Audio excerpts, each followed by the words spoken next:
hear me. This is gonna be the only chance I get to make this video because I won't have any privacy. But yesterday I posted on my Facebook page La Niña Sagrada about meditation music with Santa Muerte. And when I first heard somebody say they want to do meditation with Santa Muerte, I was like, wow, that sounds like a kind of like conflicting method, because not that you don't hear about meditation in the Americas, it's just usually when you think of meditation, you think Eastern methods, right? So, and this was when I first started, and I had felt comfortable with meditation at that point. But some of us jump into the Santa Muerte practices, and they don't really know much about these methodologies. They don't know much about ritual. They don't know much about just basic candle work. They don't know much about inner work. They don't know much about any of it. They just know either no religion, or they came from Catholicism, or they came from some other religion. Maybe they came from paganism, although most times in paganism they know a bit about meditation. But regardless of what the situation may be, if you want to try to achieve meditation with her, which I will be honest with you, I've only been able to do successfully maybe a few times, okay? Because normally when I'm doing ritual with her, I'm not trying to get like inner, deeper answers. It's more so about, tending to her and discussing things with her, like, face to face, so to speak. And I'll get impressions. So I felt really no need to do meditation all that often. But if you do, once again, a technique that I notice, which is so funny, I noticed it just the other day, that helps to kind of tune you into that frequency, is Gregorian Chant. If you never heard Gregorian Chant, I don't know if you're too young watching this, but there was a big Gregorian Chant revival in the 90s, and there was these dance and techno bands that were incorporating Gregorian Chant, which is basically like monks singing, into their music. And it sounded really cool. Like one of the main ones was Enigma, was the name of the band, and the name of the song was called Sadness, if you want to check that out. But it's very relaxing, very soothing. It sounds and feels kind of like you're in a church, peacefully praying. That's what it sounds like. The echo and vibrations of the monk's voice within like an echoing hall are really soothing to a lot of people, unless you have like deep-rooted hate for monks or something. Which I don't care about that stuff. All I care about is how their voice sounds. It sounds soothing. So I'm no expert, but this is what I do, okay? This is how I showed myself how to meditate. In general, actually. So what's most important is that you have to be in a quiet place. You have to be in a calm, serene place, away from all distractions. Because what you're trying to do is you're trying to achieve a state of peace, basically. Achieve a state of tranquility. And in order to do that, you can't have any distractions. So you can't have people knocking on your door. You can't have phone calls. You can't be on Facebook, obviously, you can't have distractions. Some people are able to do this out in the middle of the wilderness, and some people much prefer to do this in their home, because they can go into a room and lock a door and just chill. The whole point is that you need to be able to just completely 100% chill. So once you find that place that you're comfortable, you don't want to put yourself in a physical position laying down, because you will fall asleep, especially if this is your first time trying to do this. You want to be sitting in an upright position, like the way I'm sitting right now. Like if you're sitting in a straight chair with a straight back, like this, okay? And you want to be comfortable in it, but also be somewhat relaxed and aware at the same time, if that makes sense. So what some people do is sometimes they'll just sit on the floor and they'll sit with their legs crossed and they'll put a pillow under the back part of your butt. And what this does is it adjusts your spine like this. It'll lift your butt up so that your spine curves, so that you have that natural curvature that you're supposed to be sitting at. Or just sit however you feel comfortable, to where you're not going to fall asleep. Okay? Stop staring at me, I'm fat. So sorry. But you sit in a comfortable position. Once you've achieved that comfort, not too comfortable to where you're going to relax and fall asleep, you can choose to listen to this music on a speaker, or you can choose headphones. I choose headphones because it even more so cancels out distractions. So I'll put on some headphones. I'll make sure that what I'm listening to is not going to provide interruptions, at least to the best of your ability. So what I use is Pandora. I use like a ripped off version that doesn't give me commercials and allows me to download music, but that's a whole other subject. But basically, yeah, I'll use Pandora because I won't have interruptions and it'll play constantly. Another thing you can do is just go to YouTube and type in Gregorian Chant Gregorian monk chant meditation, and you shouldn't have commercials. It should be uninterrupted. So once you put those headphones on, you're not going to get into meditation right away, and you might not even get it the first time around either. It takes practice, a lot of practice. You might have to be at this for months before you get it, or you even feel close to you like you got it. So you begin to listen. Now you're going to have all of these things popping in your head, especially if you have anxiety. You're going to have all these things, worries of the day, anxieties, thoughts are just kind of pop in your head, and you're going to kind of feel like, yeah, those are my own thoughts.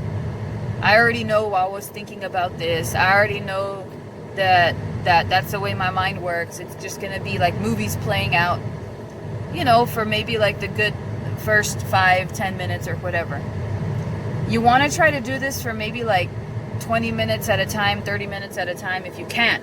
If you can take that time out, that would be great.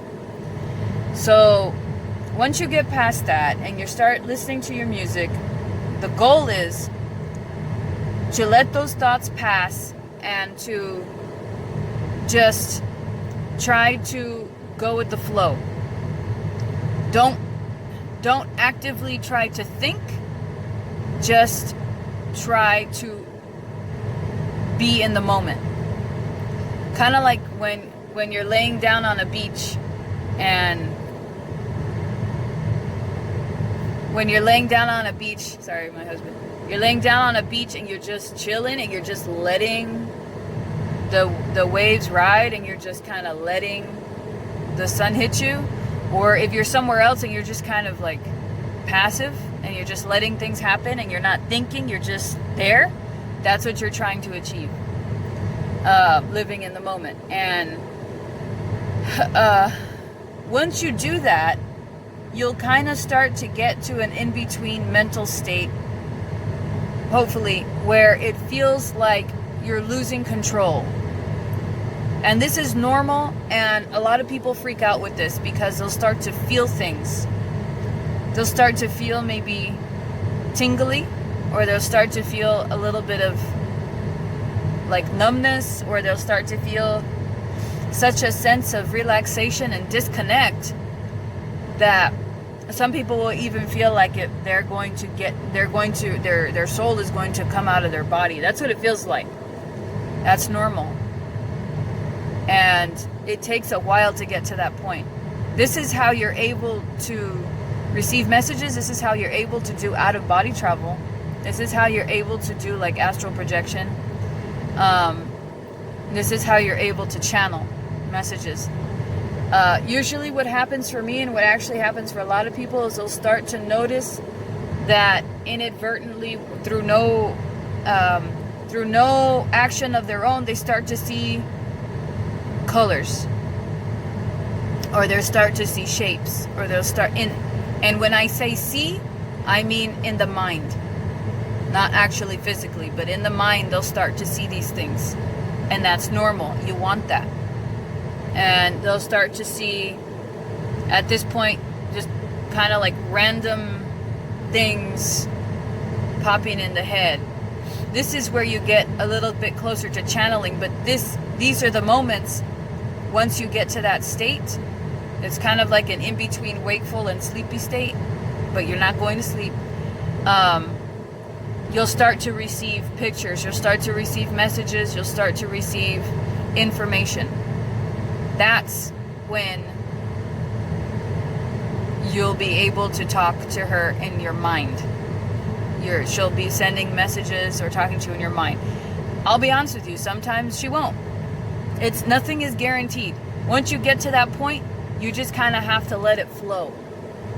Because you could also be receiving messages from other spirits. You could be receiving messages from your deceased. You could be receiving messages that you need to receive to maybe give to somebody else. Or you just get to a state where everything's just blank.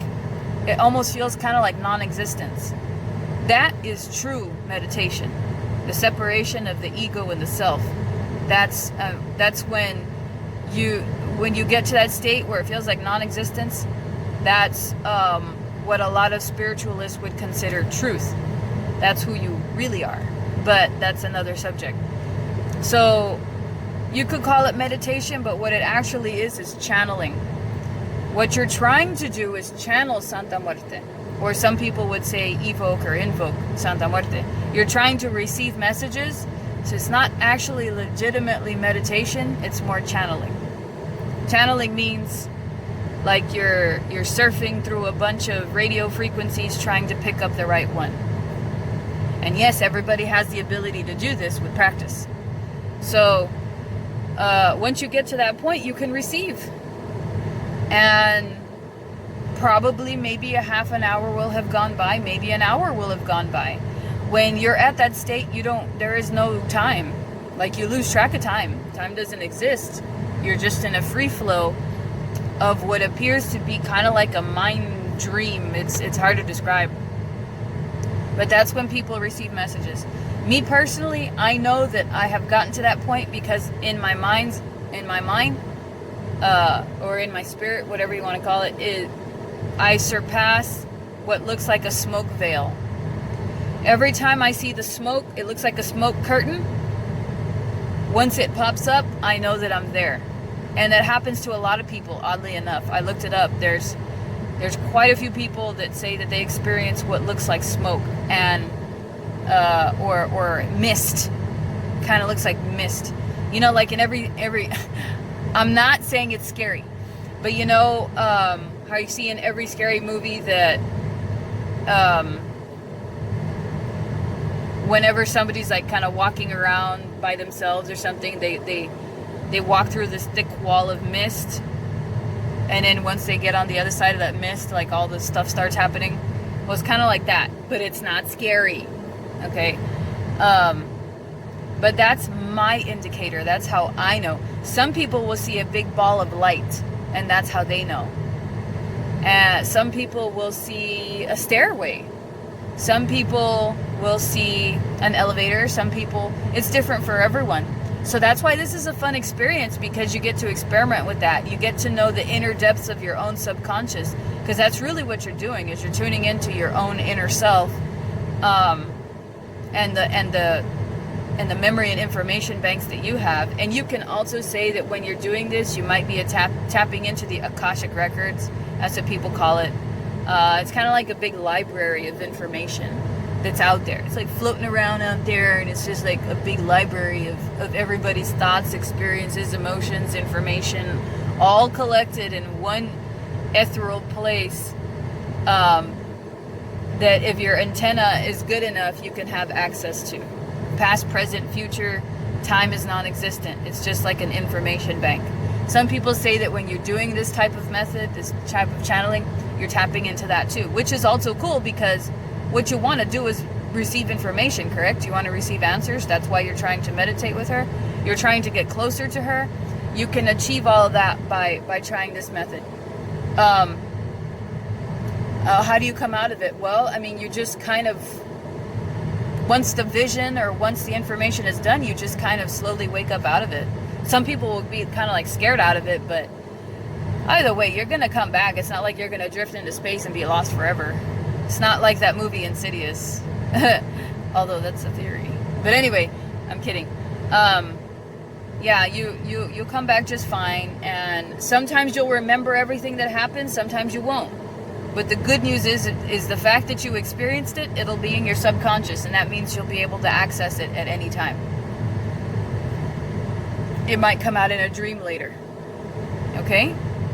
So I know this sounds very complicated, but you know, if you want a more simplistic method, or you want a more simplistic way to try it, there's plenty of YouTube videos on how to meditate and how to channel. But that's essentially what you're trying to do. Try meditating first, and then you can move on to channeling, because channeling it takes a lot more practice than meditation would, because you have to focus your conscious mind to interact with your subconscious mind and be wakeful to receive messages. It's kind of difficult. It takes a while to get to that point.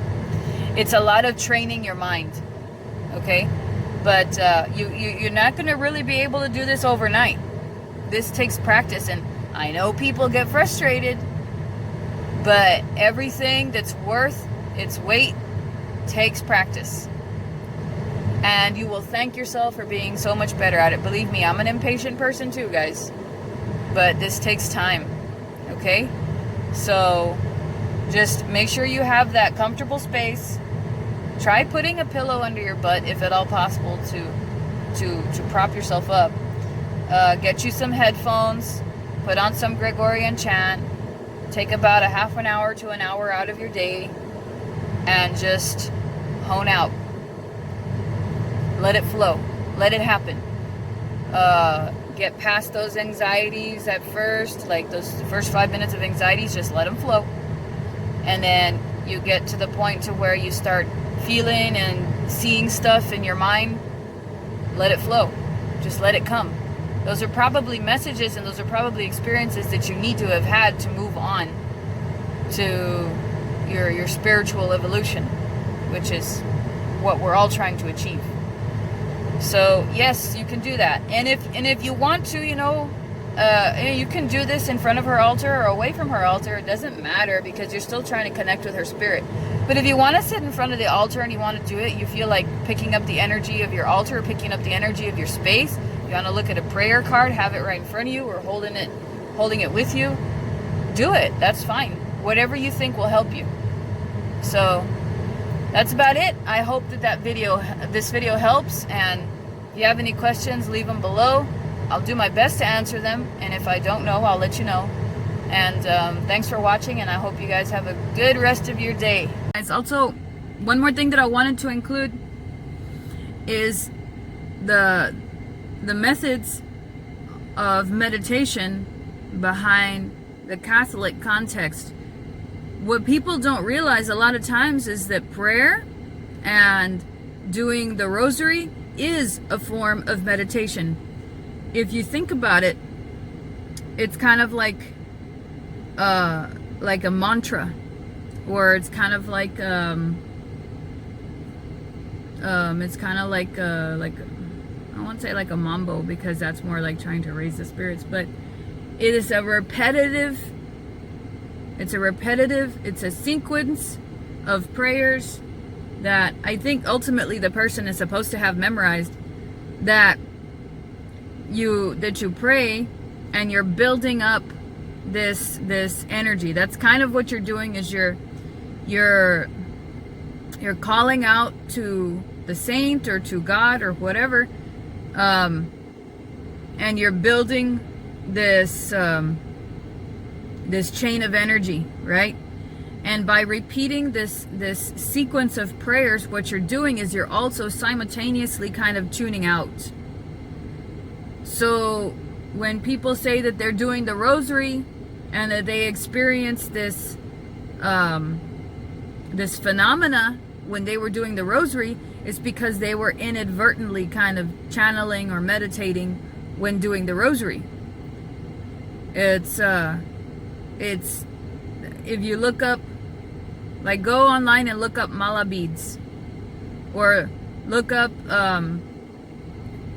Buddhist chanting, or Buddhist prayers, or, you know, Buddhist methods. It's the same concept.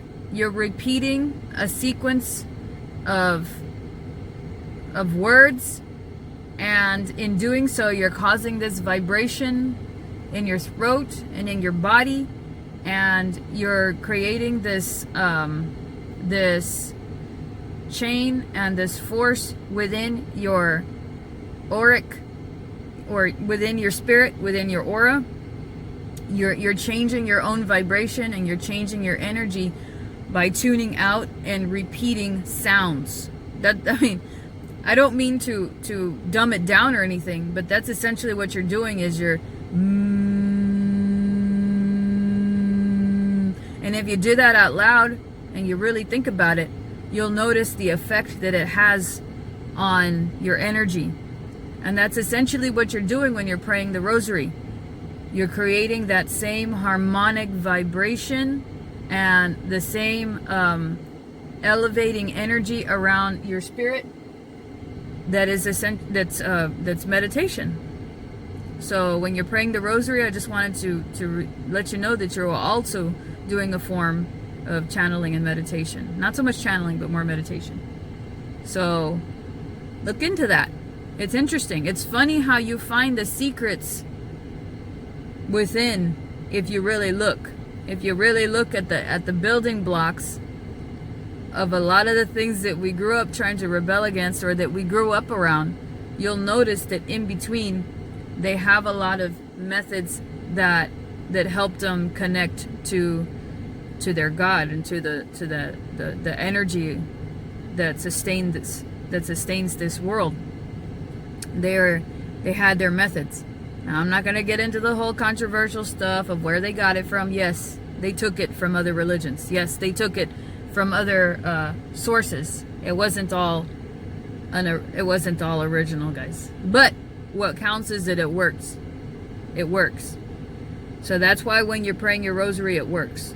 Okay? So I just wanted to include that at the end of the video. Thank you for watching, and I hope you guys have a good day. If you have any questions, let me know. Let's try to keep it respectful down there, and I will talk to you guys later.